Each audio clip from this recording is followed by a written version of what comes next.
And evangelism.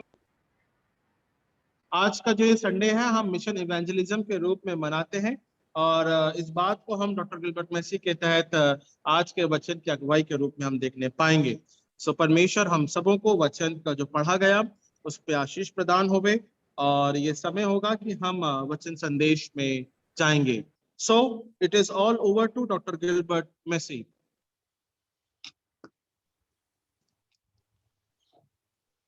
Church, आप सबका धन्यवाद हो, परमेश्वर का धन्यवाद हो, हमारे पासवान पास्टर निश्चित जी का धन्यवाद हो, पास्टेट कमेटी का धन्यवाद हो, और इस जूम मीटिंग के द्वारा जो आशीष भाई और अभिषेक हमारे को मदद करते हैं, सबका मैं धन्यवाद करना चाहता हूँ। और आज के लिए खास तो धन्यवाद करना चाहता हूँ कि सुनहरा मौका दिया कि मैं आपके बीच में प्रभु का वचन ला सकूं। और ये बहुत ही मुबारक और अच्छा समय होता है हमारे जीवन में जब हम प्रभु की गवाही दे सकते हैं, उसके वचन के बारे में बात कर सकते हैं। और जैसा कि आज कहा गया था कि मिशन एंड इवेंजलिज्म के बारे में बताना है, तो जस्ट शॉर्ट में बताना चाहूंगा कि प्रभु यीशु मसीह ने हमको ग्रेट कमीशन दिया था मत्ती 28:19 में और मरकुस 16:18 में। एक में कहा कि जाओ और सारे नेशंस के में शिष्य बनाओ, चेले बनाओ। और मार्क 16 में कहा गया कि जाओ और सारी दुनिया के लोगों को गुड न्यूज सुनाओ। तो ये प्रभु यीशु मसीह का लास्ट एंड फाइनल ऑर्डर था हम सबों के लिए। और प्रभु का धन्यवाद करता हूँ कि उस ऑर्डर को बहुत से लोगों ने उसमें सुना, माना, उस पर एक्शन लिया, जिसकी वजह से आज हम मसीही हैं। अगर आज से 2000 साल पहले सेंट थॉमस इंडिया में नहीं आए होते,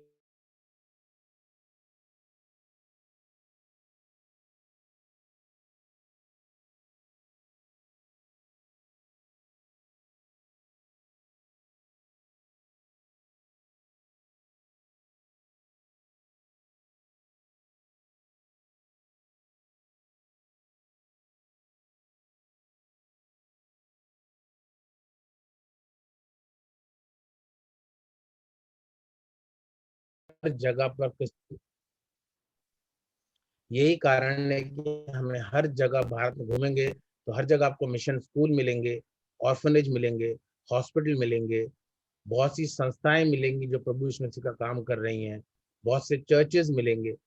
ये एक छोटी सी स्पार्क होती है प्रभु के काम की, और उसमें इतनी बड़ी ज्वाला निकलती है कि वो पूरे देश में आग लगा सकती है। तो ये हम लोग के अंदर स्पार्क प्रभु यीशु मसीह ने ऑलरेडी दे रखी है। अब उस स्पार्क को हम किस तरह इस्तेमाल करते हैं वो हमारे ऊपर है। हाँ, जरूरी है कि हम अपनी कुव्वत से, अपनी काबिलियत से, अपने आप नहीं कर सकते हैं, पर प्रभु में रह के, प्रभु में बने रह के, उसकी सामर्थ के द्वारा बहुत बड़े बड़े काम कर सकते हैं। धन्यवाद करता हूँ हमारे पास्टर साहब के जीवन के लिए कि किसी ने उनके जीवन में बीज बोया, वो सेमिनरी में गए, पास्टर बने, हमारे बीच में आके चर्च में प्रीचिंग कर अगुवाई करते हैं, हमारे अगुआ हैं। और बहुत से लोग के जीवन में उनके द्वारा बदलाव आया है या उन्होंने प्रभु को अपना पर्सनल सेवियर कबूल किया है। तो ये था हमारा ग्रेट कमीशन जो प्रभु यीशु मसीह ने हमको दिया। पर इसको मैं जोड़ना चाहूंगा हमारे इस वचन से जो मैंने पढ़ा यूना की किताब से, और उसका मैंने टॉपिक दिया है bad news covered by good news. तो हम जानते हैं कि प्रभु का समाचार सुनाना इज गुड न्यूज। 4 गॉस्पेल जो है उनको गुड न्यूज बोलते हैं, पूरी बाइबल को गुड न्यूज बोलते हैं। पर उसमें होता क्या है कि हमको पहले प्रभु को गुड न्यूज तो देनी है, पर साथ साथ जो दुनिया में बैड न्यूज होती है उसको कवर होना चाहिए।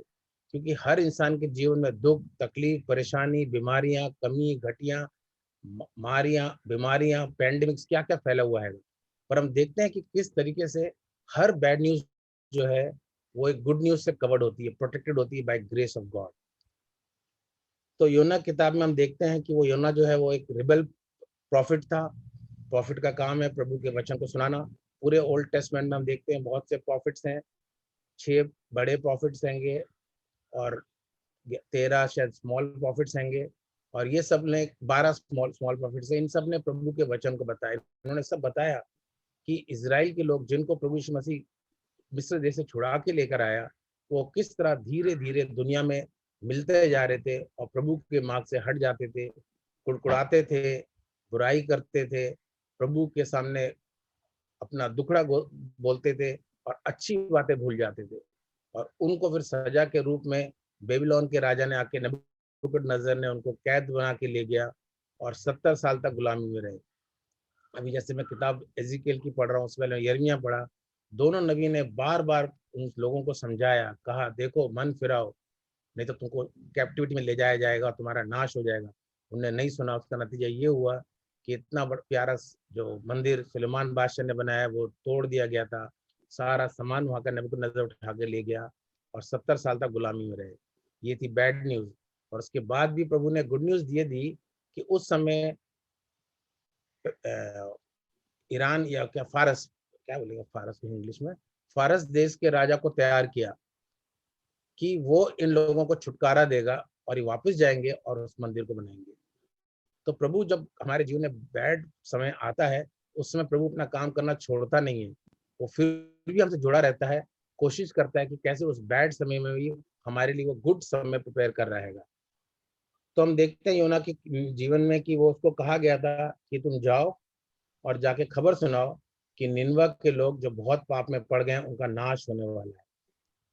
अभी उसको प्रभु यीशु मसीह ने बैड न्यूज देने के लिए भेजा था, क्योंकि उनका पाप बहुत बढ़ गया था। और क्योंकि हम जानते हैं जब बैड न्यूज जब लोगों के पास पहुंचता है और लोग पश्चाताप करते हैं, मन फिराव करते हैं, तब उनका जीवन बदलता है। तो ये बैड न्यूज देने भेजा था। लेकिन योना ये भी जानता था कि खुदावन का नेचर बहुत अच्छा है। वो हमेशा विलम्ब से क्रोध करने वाला, अति करुणा में दयालु पिता है, हमेशा माफ कर देता है। उसको मालूम था कि मैं जाके कहूंगा कि तुम्हारा नाश होगा और अगले पल प्रभु यीशु मसीह बदल जाएंगे, खुदा बाप बदल जाएगा, उनको माफ कर देगा। तो वो ये समाचार देना नहीं चाहता। वो नहीं चाहता था कि मेरी वहां खिली उड़े कि मैंने कहा नाश होगा और ये लोग बच जाएंगे।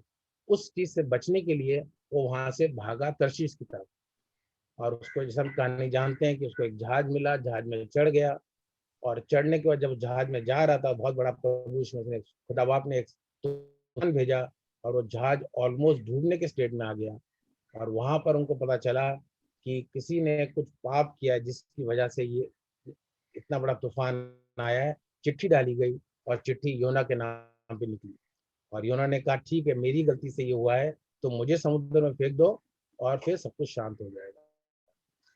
तो ये सब कहानी हम जानते हैं। तो हम देखेंगे कि किस तरह उसके जीवन में बैड न्यूज आती है, गुड न्यूज आती है, बैड न्यूज आती है, गुड न्यूज आती है। इसके बारे में ध्यान से देखेंगे। तो पहला बैड न्यूज हम देखते हैं कि वो खुदा के प्लान से भाग रहा था। समुद्र में बहुत बड़ा तूफान आया, जहाज डूबने को था और उन्होंने कहा मुझे समुद्र में फेंक दो। ये उसके जीवन की बैड न्यूज थी कि सबको पता चल गया कि यही पापी है और इसकी वजह से तूफान आया। लेकिन गुड न्यूज ये थी कि जैसे इसको फेंका गया, समुद्र में तूफान थम गया। फिर एक बैड न्यूज आई कि अब वो पानी में डूब रहा है, तो उसको आके एक मच्छी निगल लेती है। वो मच्छी के पेट में 3 दिन तक पड़ा रहता है, उस गंदगी में तैरता रहता है, सारी गंदगी उसको लिपट जाती है, उसको लपेट लेती है। और वो वहां पर उस पानी में उसके पेट में स्विमिंग कर रहा है या पड़ा हुआ है, हाथ पैर फेंक रहा है। ये उसके जीवन की बैड न्यूज थी। फिर फॉलोड बाय गुड न्यूज आती है कि उसको मच्छी जाके किनारे पे उगल देती है, जीवित। मच्छी को चबाती नहीं है, खाती नहीं, जीवित निगल देती है। और इस तरह से उसका वो बच जाता है और उसका छुटकारा हो जाता है। और उस समय हम देखते हैं कि जब योना नबी जब उस मच्छी के पेट में था, तो उसने बहुत ही प्रोफाउंड, बहुत ही अच्छी प्रार्थना की, जो कि उसके दूसरे चैप्टर 1 से 9 वर्ष में दी गई है। इसको हम बाद में पढ़ सकते हैं। योना का दूसरा चैप्टर पहली आयत से लेकर 9वीं आयत तक उसने उस पेट में से पश्चाताप की प्रार्थना करी और किस रीति से प्रभु ने उसकी प्रार्थना को सुना और उसकी बुरी सिचुएशन को एक गुड सिचुएशन में बदल दिया। फिर बैड न्यूज आती है कि वो जाके निनवा के लोगों को प्रचार करता है। और निनवा के लोग जब सुनते हैं कि उनका नाश होने वाला है, तो वो लोग 40 दिन का वहां का राजा एक फास्ट डिक्लेयर करता है कि कोई भी इंसान, कोई भी जानवर कुछ भी खाएगा नहीं, पिएगा नहीं, सिर्फ प्रार्थना करेगा पश्चाताप की। और नहीं तो कहते वो वहां तो प्रीच करता है कि बैड न्यूज की अब तुम वहां निन्वा के लोग को बताता है कि अब तुम्हारा नाश किया जाएगा, तुमने बुराई की है। ये वो बैड न्यूज देता है। यहाँ गुड न्यूज हम देखते हैं कि जब ये बैड न्यूज दी गई, कई बार हमारे जीवन में हमको बैड न्यूज दी जाती है, इसको हम बड़े कैजुअली लाइटली ले लेते हैं, बोलते कुछ नहीं होगा, क्या होता है देखा जाएगा। लेकिन वहां के राजा ने, वहां के लोगों ने इस बैड न्यूज को बड़ा सीरियसली लिया और राजा ने क्या किया, पूरे देश में फास्ट डिक्लेयर कर दिया और कहा कि 40 दिन तक कोई भी खाना नहीं खाएगा, चाहे इंसान हो चाहे जानवर हो। और ये उस राजा ने जब ये बात को डिक्लेयर किया और उसने टाट के कपड़े पहन लिए और रिपेंटेंस किया। रिपेंटेंस का मतलब ये नहीं है कि हम हाय तौबा करें, बल्कि अपने मन को बदलना है। हम पहले गलत रास्ते पे चल रहे थे, जैसे ही हम मुड़ के प्रभु की तरफ मुड़ जाते हैं, उसको रिपेंटेंस कहते हैं। जब इन्होंने वहाँ के लोगों ने रिपेंटेंस किया, तो खुदा बाप जो अनुग्रहकारी है, विलम्ब से क्रोध करने वाला, अति करुणा में दयालु पिता है, उसने रिलेंट किया, उसने इनको माफ किया। प्रभु ने उन पर दया करी और उसने उन लोगों को माफी दी। ये उनकी लोगों के लिए गुड न्यूज थी। अब योना के जीवन में फिर बैड न्यूज आ जाती है कि योना बहुत गुस्सा हो जाता है। उसको बोलता है कि मुझे पता था तू ऐसे ही करता है परमेश्वर, जब भी मैं कुछ कहने जाऊंगा बुराई तो उसका अच्छाई बदल देता है, और मेरी हमेशा खिल्ली उड़ जाती है। मैं नहीं चाहता था ये, और वही तूने मेरे जीवन में किया। और वो प्रभु यीशु मसीह के नेचर के बारे में बताता है कि वो हमेशा माफ करने वाला, हमेशा प्यार करने वाला परमेश्वर है।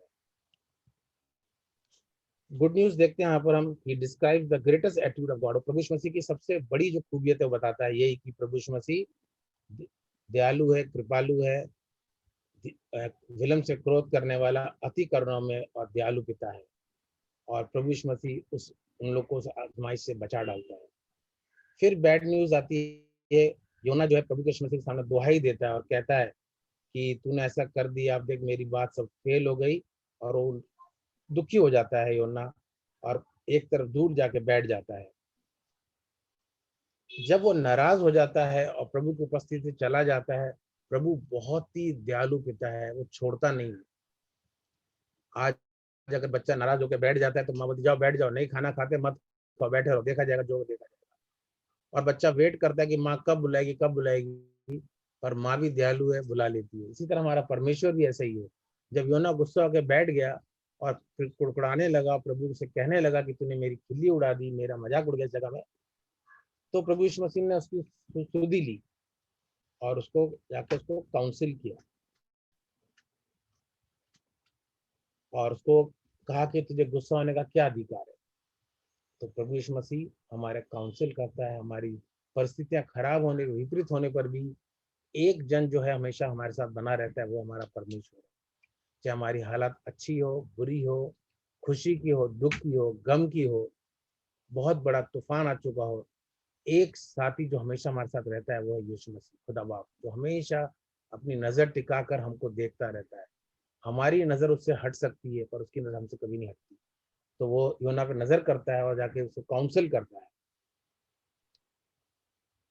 गुड न्यूज देखते हैं कि वो योना जो है उसको काउंसिल, प्रभु उसकी काउंसिल करता है। बैड न्यूज क्या होती है कि योना कंप्लेन करता है कि मुझे मरना है। योना कहता है नहीं, अब तूने मेरी बात नहीं मानी, अब मैं मर जाऊंगा। योना खुदा से कहता है कि मैं मर जाऊंगा और मैं नहीं जीना चाहूंगा। अब दूर जाके एक जगह धूप में जाके बैठ जाता है और शोक शोक मनाने लगता है। और उधर दिखाया कि बहुत तेज प्रचंड धूप आ रही थी, उस धूप में उसको तकलीफ हो रही थी। गुड न्यूज ये हुई कि प्रभु ने उसी समय यहाँ पर एक पेड़ पौधा उगा दिया। एक अच्छा पौधा अचानक उग के बड़ा होके आ गया और उसके पत्तों से उसको शेड या सुरक्षा और सांत्वना मिलने लगी और उसको हीट से बचाया। ये प्रभु की गुड न्यूज थी। वो बैड न्यूज में था, प्रभु ने गुड न्यूज दी। लेकिन फिर बाद में उसके जीवन में बैड न्यूज आती है कि कीड़ा आता है और उस पेड़ को कुतर देता है। और जब पेड़ को कुतर देता है तो यूहन्ना को फिर गुस्सा आता है, देखो एक थोड़ा सा मुझे शांति मिली थी, सांत्वना मिली थी, शेड मिल रहा था, वो भी काट दिया। तो फिर कुड़कुड़ाने लगता है। यीशु मसीह उसको समझाते हैं कि देख भाई, एक पेड़ जो कल नहीं था आज आया और कुतर दिया, तो उसके लिए इतना कुड़कुड़ा रहा है, इतना नाराज हो रहा है, इतना गुस्सा हो रहा है। सोच उन लोगों के लिए क्या जिनको मैंने अपने हाथ से बनाया, अपनी इमेज में बनाया, अपने स्वरूप में बनाया, अपनी महिमा के लिए बनाया। अगर वो नाश हो रहे हैं और उनको मैंने बचा लिया तो तुझे नाराज होने की क्या जरूरत है। तो इस तरह से प्रभु यीशु मसीह उसको गुड न्यूज देते हैं कि मैं लोगों को प्यार करता हूँ। तो यहाँ पर हम ये देखते हैं कि प्रभु हमारे जीवन में हमेशा कुछ ना कुछ बैड न्यूज आती रहती है, लेकिन हम ये भूल जाते हैं कि बैड न्यूज से पहले हमारे जीवन में गुड न्यूज थी, उसको भूल जाते हैं और बैड न्यूज को हमेशा हम याद करते रहते हैं। और हम उस गुड न्यूज को जो उसके बाद आने वाली है कई बार उसको आने से रोक देते हैं। तो ये बहुत बड़ा मेरे लिए हमारे जीवन में एक लेसन हो गया कि जब भी कोई बैड न्यूज आती है, आप शांति से बैठ जाइए और समझ जाइए कि प्रभु आपके जीवन में बहुत बड़ा कार्य करने जा रहा है। बस इंतजार की जरूरत है और इत्मीनान की जरूरत है। लेकिन उस समय हमारा बिहेवियर इतना गंदा होता है, हम उठकते हैं, पटकते हैं, चिल्लाते हैं, हमारा भौहें चढ़ जाती हैं, हमारा मुंह बदल जाता है, हमारे मुंह पे उदासी छा जाती है। और प्रभु देखता है, अरे यार, ये छोटी सी बुराई में इतना परेशान हो रहा है, इसके बाद में अच्छी न्यूज देने वाला उसकी तैयारी के लिए तैयार ही नहीं है ये। और इस तरह से कई बार गुड न्यूज हमारे जीवन में आने से थोड़ा रुक जाती है, विलम्ब से आती है, पर आती जरूर है। तो हमारा प्रभु यीशु मसीह जो है, हर बैड न्यूज में हमारे साथ बना रहता है। हमने बाइबल के बहुत से पार्ट्स पढ़े जिसमें बहुत से प्रभु के दासों पे, सेवक पे बड़ी बड़ी प्रॉब्लम्स आई, लेकिन उसके बाद उनके जीवन में बड़े बड़े कार्य किए। अगर आज हम भी बैठकर सोचें कि पिछले 2020 और 21 में 1.5 साल को या 2 साल को लेके, तो हम कहेंगे हमारे जीवन में बहुत बुरा हुआ। जिससे पूछा कैसा चल रहा है, अरे यार बहुत बुरा है, सब जगह गड़बड़ है, डर है, खौफ है, खतरा है, कहीं जा नहीं सकते, कुछ कर नहीं सकते, मॉल में नहीं जा सकते, कुछ करे तो करे क्या। यानी सबको बहुत जीवन में बहुत सी तकलीफें आई हैं, बहुत से लोगों को कोरोना ने टच कर लिया है। लेकिन हम भूल जाते हैं कि उस बुराई के बाद हमारे जीवन में अच्छाई आने वाली है, उस आशीष को हम आने से रोक देते हैं। अगर हम अपने जीवन की बुराइयां देखें, पूरे जीवन की, जैसे मेरा उम्र के हिसाब से जो भी मेरा जीवन है, अगर मैं गिनूंगा कि मेरे जीवन में कितनी गलत चीजें हुई, बुराइयां हुई, बैड न्यूज हुई, उसकी लिस्ट बनाऊं मैं, और फिर दूसरे दिन बैठ के मैं जो मेरे जीवन में अच्छी चीजें हुई बचपन से लेकर अभी तक उनकी लिस्ट बनाऊं, तो मैं देखूंगा कि बुराइयों की लिस्ट मुश्किल से 10-20% होगी और अच्छाइयां कम से कम 80% हमारे जीवन अच्छाई होंगी। लेकिन इंसान का स्वभाव ऐसा है कि वो अच्छी बातों को जल्दी भूल जाता है और बुरी बातों कभी नहीं भूलता। अगर मुझे किसी ने कुछ कहा है या धोखा दिया है या मेरे संग गलत काम किया है, तो जिंदगी भर वो बात याद रहती है। और उस बंदे ने शायद हमारे जीवन में बहुत अच्छे काम किए हों, उसको भूल जाते हैं। तो ये इंसान का स्वभाव है कि बुरी बात जो है उसके जीवन में, दिमाग में हमेशा की एच हो जाती है, गड़ जाती है। और आप उससे कभी भी पूछो तो अपनी बुराइयों में वो उस बात को जरूर निकाल कर लाएगा, चाहे वो 10 साल पहले हुई हो या 50 साल पहले हुई। और उससे पूछा जाए जरा अच्छाइयां बता, हाँ अच्छा है, चल रहा है। लेकिन जब लिख के देखेंगे हम, तो हम देखेंगे अवर गुड न्यूज फार आउटवेज अवर बैड न्यूज। आप ट्राई कर सकते हैं इस बारे में। मेरे पास एक लेडी पेशेंट आई थी, वो हमेशा कुड़कुड़ाती थी, क्रिप करती थी, और उसकी वजह से उसकी तबीयत हमेशा खराब रहती थी। वो अपने, आप जानते हैं लेडीज का क्रिप किसके अगेंस्ट होता है, मोस्टली पतियों के खिलाफ होता है। तो पति के लिए, मेरा पति ऐसा है, वैसा है, ये नहीं करता, वो नहीं करता।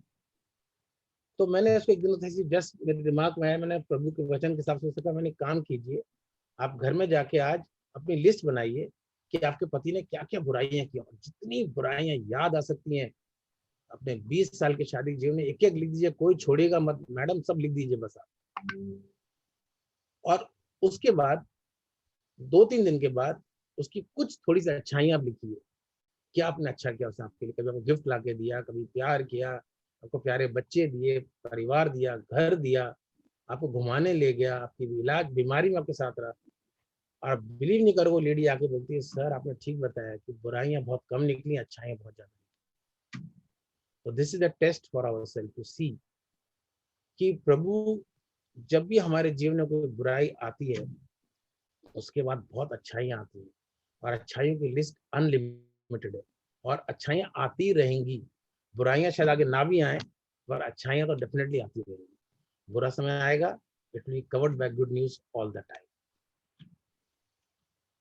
तो हमारा यहाँ पर है कि हम अपना मैथ्यू 28:20 में लिखा है, but our hope and assurance is that in all the our negative things and bad news Jesus is present. हाँ, एक चीज अच्छी है, चाहे अच्छाई का समय हो चाहे बुराई का समय हो, एक जन जो हमेशा हमारे साथ रहता है वो है हमारा परमेश्वर यीशु मसीह। वो कभी नहीं छोड़ता, कभी नहीं त्यागता, हमेशा हमारे साथ रहता है।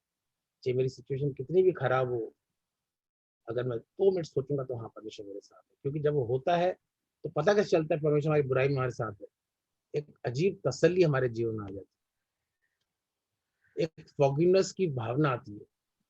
उस चीज को भूल जाते हैं और चैन से सो सकते हैं।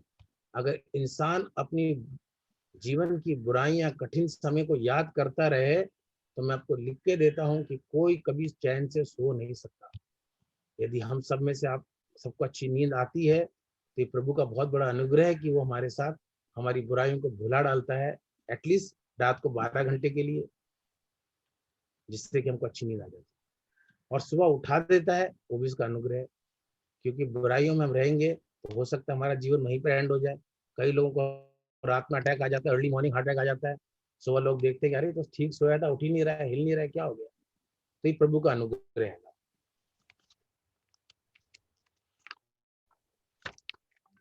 अभी जो बैड न्यूज जो है ना, मोस्टली वो क्या है, वो हमारे जीवन में एक एक करके आती रहती हैं। और बैड न्यूज के दो चीज होती हैं। एक हमेशा होता है हमारा सेल्फ के द्वारा आती है, या शैतान के द्वारा आती है, हमारे काम के द्वारा, हमारी सोच के द्वारा, या शैतान के द्वारा।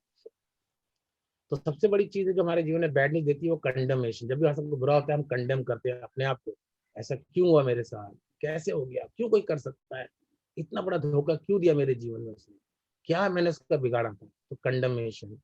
क्रिटिसिज्म, हम लोग क्रिटिसाइज करते हैं, दूसरों को क्रिटिसाइज करते हैं। हमारे जीवन में बहुत से कंफ्यूजन आ जाते हैं, ऐसा क्यों हो रहा है मेरे जीवन में, ऐसा क्या है। क्राइसिस आती है, केओस, हमारे जीवन में उतार चढ़ाव आ जाते हैं। केओस यानी सब चीज बिखर जाती है। कैटास्ट्रॉफी, बड़े बड़े चीजें आ जाती हैं हमारे नुकसान की, चैलेंजेस आते हैं। और आजकल सब इस समय 9 8 सी बता रहा था। जैसे फर्स्ट सी था कंडमेशन, सेकंड था क्रिटिसिज्म, थर्ड था कंफ्यूजन, फोर्थ था क्राइसिस, फिफ्थ था केओस, सिक्स था कैटास्ट्रॉफी, सेवन था चैलेंजेस ऑफ लाइफ, और एट जो सबसे बड़ा सी हमारे जीवन में आजकल है, वो कोविड। सबको परेशान कर रखा है। शायद ही कोई होगा जो कोविड से नहीं डरता, और जो मास्क लगा के नहीं जाता बाहर, वही शायद कोविड से नहीं डरता। तो मैं विश्वास करता हूँ सब मास्क लगाते हैं, तो हम सब कोविड से डरे हुए हैं फिलहाल, है ना।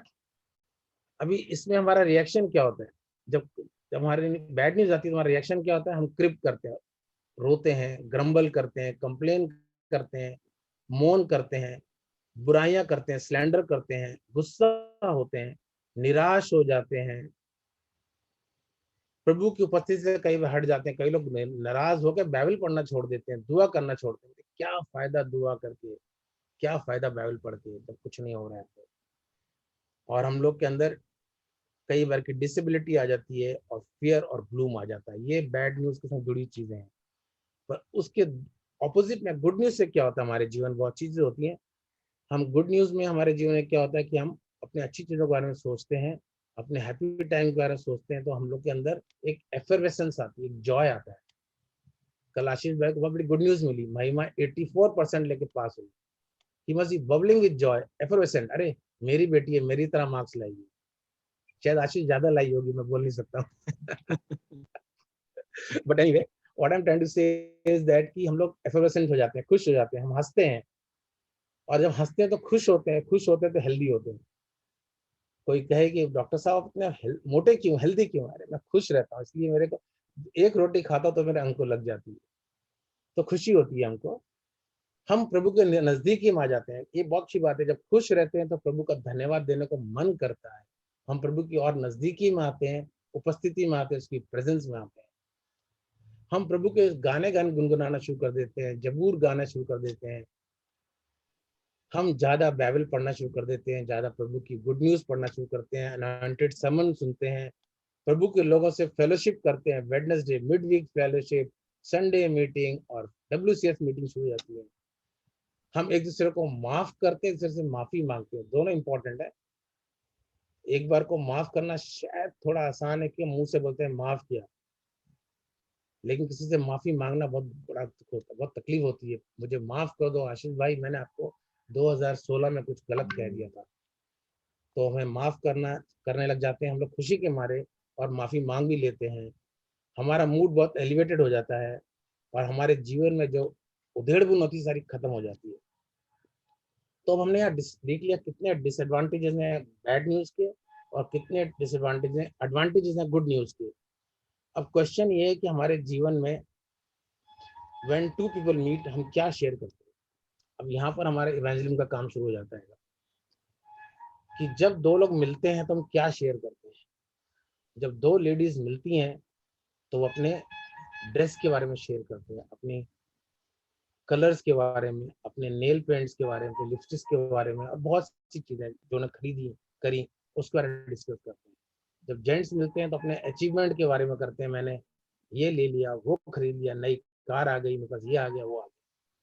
ये हमारे डिस्कशंस होते हैं मोस्ट टाइम जब मिलते हैं। और उसके अलावा कई बार मिलते हैं तो हम बुराइयां करते हैं कि उसने मेरे संग ऐसा किया, ऐसा मेरे संग हो गया, बड़े बुरे दौर से गुजर रहा हूँ भाई, मेरे हालत बहुत नाजुक है, कुछ हो ही नहीं रहा है। तो ये हमारे जीवन का एक मकसद हो जाता है कि हम क्या शेयर करते हैं, बैड न्यूज या गुड न्यूज। तो हम देखते हैं कि ज्यादातर हम लोग जब गॉसिप करते हैं तो हमारे गॉसिप में बैड न्यूज का ज्यादा नंबर होता है, गुड न्यूज बहुत कम होती है। अरे यार पिछले दिनों बीमार हो गया था, एडमिट हो गया था हॉस्पिटल में, मुझे कोरोना ने टच कर लिया था यार, बहुत बुरी हालत थी, बड़ी मुश्किल से निकला। तो यूजली जब हम लोग मिलते हैं तो हम बैड न्यूज शेयर करते हैं। पर प्रभु यीशु मसीह ने क्या कहा है, जब तुम किसी से मिलते हो तो गुड न्यूज शेयर करो, प्रभु का वचन शेयर करो, उसकी उद्धार का संदेश संदेश दो, और ये बताओ कि प्रभु यीशु मसीह ने किस तरह मेरे जीवन को जो नाश हो रहा था उसको छुटकारा दिया और मुझे नया जीवन दिया। ये गुड न्यूज हमको शेयर करनी है। तो हम बैड न्यूज को एक दूसरे से शेयर करके कुछ फायदा नहीं होगा, पर एक अगर हम गुड न्यूज शेयर करते हैं कि हमारा परमेश्वर कितना प्यार करने वाला परमेश्वर है, क्षमा करने वाला परमेश्वर है, हमारे साथ हमेशा बना रहने वाला परमेश्वर है, हमें हमेशा ऊंचाई पे उठाने वाला परमेश्वर है, आशीष देने वाला परमेश्वर है। जब ये गुड न्यूज हम शेयर करते हैं तो सामने वाले के जीवन में हम डिफरेंस क्रिएट करते हैं। शायद किसी ने मेरे दादा दादी को, मेरे नाना नानी को गुड न्यूज शेयर किया होगा, जिसकी वजह से मेरे मामा पापा क्रिश्चियन थे और हम लोग क्रिश्चियन है, और हमारे बच्चे क्रिश्चियन है, उनके बच्चे भी क्रिश्चियन है। तो गाना लिखा है कि खुद ही बचना काफी नहीं है, औरों को बचाना होगा। तो हम बड़े खुश होते हैं कि Christian feel very proud in this that I am Christian, born again, believer. अरे भाई वो तो तुम हो, पर क्या कर रहे हो उससे? Born again, believer, Christian, blessed होने से क्या होता है? इसे तुम्हारे लिए नहीं है, हमें आगे बढ़ाना है, लोगों को शेयर करना है, और यही काम एक इवेंजलिज्म का होता है। अब कहेंगे हम किसको दें, तो उसके लिए फिर वो कहानी आ जाती है, मेरा पड़ोसी कौन। यानी जिसके संग हम उठते हैं बैठते हैं, जो हमारे घर में काम वाले आते हैं, जो हमारे घर वर्कर्स आते हैं। मैं बड़ाई के तौर पे नहीं कहना चाहूंगा, लेकिन जस्ट कहना चाहूंगा कि जोसेफ भाई को मैंने देखा है कि उनके पॉकेट में हमेशा वो प्रोमिस की बुक्स रखी थी। मेरे क्लिनिक में जब भी आएंगे, कम लेट्स पिकअप, आपके लिए प्रभु ने क्या आशीष दी, और वो पिकअप करते हैं, उसको पढ़ के सुना डालते हैं। कितना सिंपल और इफेक्टिव तरीका उनका, वो किसी को नहीं छोड़ते। कहीं कोई वॉचमैन मिल जाए, कोई लिफ्टमैन मिल जाए, अगर फ्यूनरल में भी जाएंगे तो वहां भी दे देंगे, हॉस्पिटल पेशेंट देखने जाएंगे तो वहां के नर्सेज डॉक्टर को पकड़ा देते हैं। एंड आई एम अमेज्ड कि एवरीबडी एक्सेप्ट्स इट, किसी ने उसको फेंका नहीं या बुरा नहीं कहा, क्योंकि ये प्रभु का अनुग्रह, प्रभु ने द्वार हर एक के लिए खोल के रखा है, सिर्फ उस द्वार को हमें हमको घुस के काम करना है। आई वाज अमेज्ड, कहीं मेरी क्लिनिक में जब भी आएंगे, अगर 10 पेशेंट बैठे होंगे, सबको बोलेंगे कैसे हैं आप लोग, आइए आप लोग को प्रॉमिस वचन देना चाहूंगा, आप चाहेंगे लेना? सब कहेंगे प्रॉमिस कौन नहीं चाहता आज की तारीख। और उसको पढ़ के सुनाते हैं। अब फिर प्रभु का काम है, बीज बोना हमारा काम है, पेड़ को बड़ा करना परमेश्वर का काम है। तो word of God Jesus is gospel in the real source of good news, health, eternal life. तो चॉइस हमारे लिए जीवन में है कि हम प्रभु का वचन को शेयर करते हैं कि क्या करते हैं। और एक बात अच्छी बताना चाहूंगा कि प्रभु का वचन जो है वो सारी बीमारियों का, सारी चीजों का जड़ और इलाज प्रभु का वचन है। अगर हमारे अंदर ब्लड प्रेशर है, डायबिटीज है, कोलेस्ट्रॉल है, डिप्रेशन है, एंजाइटी है, बहुत सी चीजें हो सकती हैं, उसका एक ही क्योर है, प्रभु का वचन। जब प्रभु के वचन को हम पढ़ते हैं, सुनते हैं, पढ़ते हैं, सुनते हैं, और सुनते हैं हृदय में और मुंह से बोलते हैं, तो हमारे अंदर फेथ डेवलप होता है, और फेथ जो हमारे जीवन में बदलाव लाता है।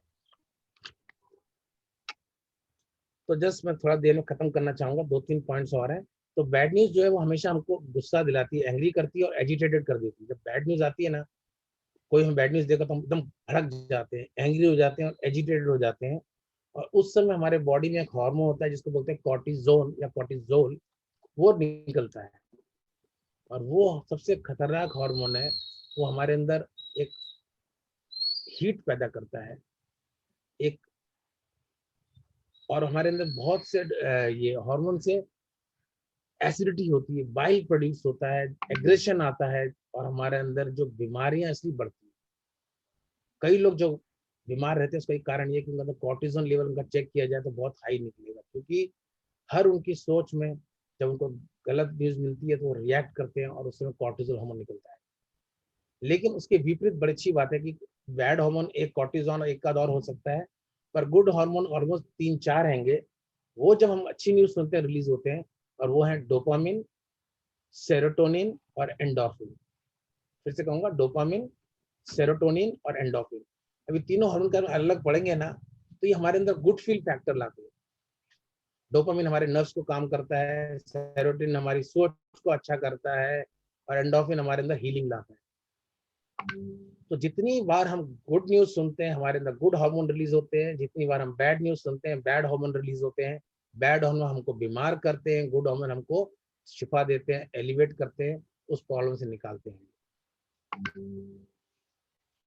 तो जैसे कि आजकल बैड न्यूज हमारे जीवन में है कि कोरोना फैला हुआ है और हर एक को टच कर रहा है, बहुत लोग डर रहे हैं।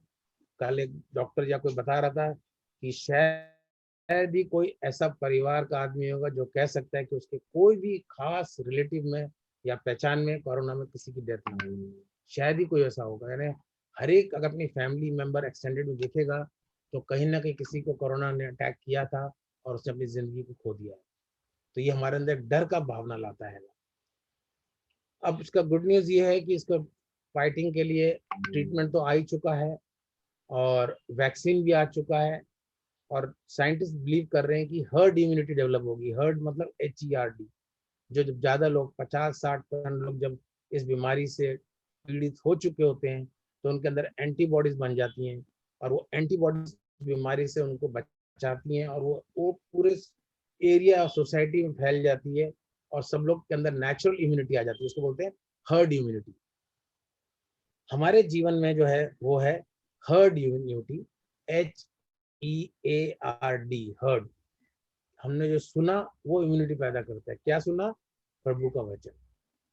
जब प्रभु का वचन सुनते हैं तो हमारे अंदर हर्ड इम्यूनिटी पैदा करता है, और प्रभु का जो बहुमूल्य लहू है वो हमको उससे बचाता है।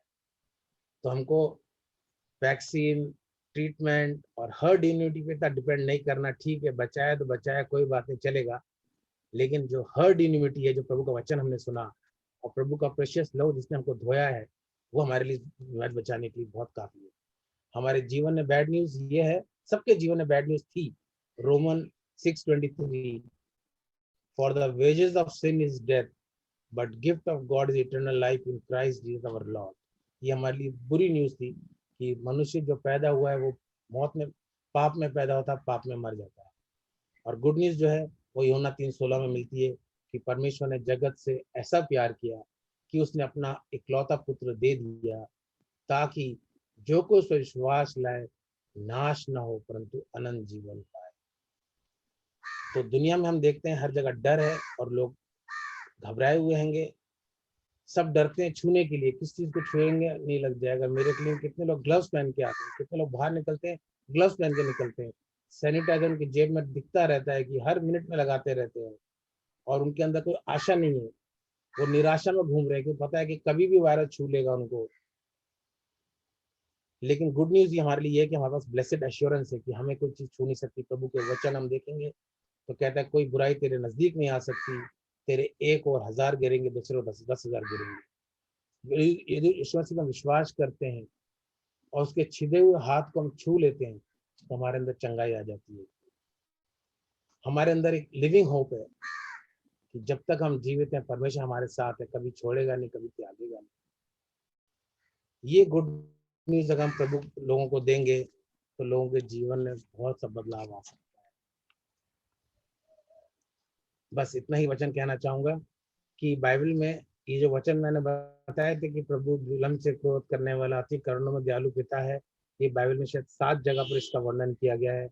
Exodus 34:6, numbers 14:18, Nehemiah 9:17, Psalms 86:15, Psalms 103:8, Joel 2:13 और नोया 4, जोना 4:2। इन 7 जगह पर प्रभु ने वाला वचन दिया गया है कि परमेश्वर अति करुणा में दयालु पिता है, विलम्ब से क्रोध करने वाला, सारे पाप क्षमा करने वाला, हमारे साथ हमेशा बना रहने वाला परमेश्वर। प्रभु आप सबको आशीष दे, प्रभु का प्रेम सच्चाई हमेशा आपके साथ बनी रहे। लेकिन फिर मैं कहना चाहूंगा, खुद ही बचना काफी नहीं है, औरों को बचाना होगा, और ये अपॉर्चुनिटी बहुत इंपॉर्टेंट है। प्रभु ने कहा लोगों को उस जलती हुई आग से झपट लो, छीन के निकालो। जब बिल्डिंग में आग लगती है, हम चिंता नहीं करते, हम घुस जाते हैं उस आग में और उसने अजीज को खींच के बाहर लाते हैं। क्या हमारे अंदर ऐसी आग लगी हुई है कि मेरा साथी, मेरा दोस्त, मेरा पड़ोसी जिसके साथ उठता बैठता हूँ वो नाश हो रहा है, वो आग में जलने की तैयारी में है, क्या उसको मैं खींच के बाहर ला रहा हूँ? कि अपने शरीर को हम बचा रहे हैं। शरीर को बचाना, शरीर पे ध्यान देना तो नाश है, पर आत्मा पे ध्यान देना अनंत जीवन है। प्रभु आप सबको आशीष दे, आमीन। धन्यवाद देना चाहूंगा आज के समय के लिए कि वाकई में परमेश्वर के वचन के रूप में यूना और मत्ती 28 दो भागों से जो पढ़ा गया या समझाया गया, इस बात के तहत कि मिशन और सेवा के कार्य को हमें औरों तक पहुंचाना है ताकि औरों का जीवन बचाया जाए, है ना। सो इस बात को हम बड़े धन्यवाद के रूप में रखते हैं। दो ही बातें यहाँ पे हमें मुख्य रूप से प्रकट होती हैं, बैड न्यूज और गुड न्यूज, है ना। कुछ समय ऐसे रहते हैं जहाँ संघर्ष के रहते हैं, जहाँ हमें लगता है कि ये तकलीफों का समय है या परमेश्वर हमारे बीच में पता नहीं किस प्रकार से कार्य कर रहा है, पर साथ ही साथ वो पल के बाद में एक अच्छे सुसमाचार के रूप में भी हम इस बात को देखते हैं कि परमेश्वर हमारे जीवन में अगुवाई करने वाला परमेश्वर है या धन्यवाद के विशद रूप में देने वाला परमेश्वर है। सो जोना का जीवन एक इसी प्रकार से रहा और वो अपने परमेश्वर पिता को इस बात को वो संघर्ष भी करता है या बोलता है या वार्तालाप करता है, क्या परमेश्वर तो मेरे लिए क्या करता है, पर परमेश्वर उसी पल उसके जीवन को शांत भी करता है। सो आज हमारा इस समय, ये वर्तमान का समय जहां हम कुड़कुड़ाते हैं, बड़बड़ाते हैं या फिर हम गुस्से में भी रहते हैं, पर होने दे परमेश्वर अपने आत्मिक वचन के माध्यम के द्वारा हमें शांति प्रदान करता है और अपने अनुग्रह में लेके चलता है। सो ये परमेश्वर की दया, कृपा और अनुग्रह है जो कि हमारे जीवन को कहीं ना कहीं स्थिरता प्रदान करता है। देखिए, है ना, परमेश्वर हमारे जीवन को मानसिक रूप में, शारीरिक रूप में, आत्मिक रूप में, सामर्थ्य के रूप में स्थिरता प्रदान करता है, दृढ़ प्रदान करता है। सो जोना के जीवन से हमें इस बात को सीखने को मिला और वचन जो कि आज डॉक्टर गिलबर्ट मैसी के माध्यम के द्वारा ठहरा, परमेश्वर आपको और आपके परिवारों को बहुत बहुत आशीष प्रदान करे और